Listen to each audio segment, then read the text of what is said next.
Hello guys, today we're gonna check capacity for each washing cycle in Whirlpool washing machine TDLR. So, in the first program there we have the mixed and the maximum capacity of your load is 3 kilograms.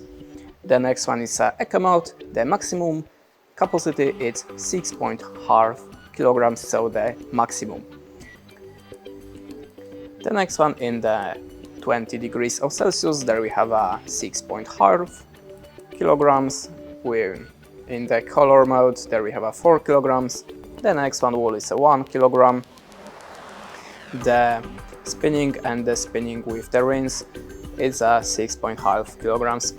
The delicate, there we have a maximum load of 1.5 kilograms, and the antibacterial mode is a 6.5 kilograms. The synthetics, the maximum load is 3 kilograms. The quick one, rapid one, is also 3 kilograms. And the cotton, there we have in each temperature 6.5 kilograms.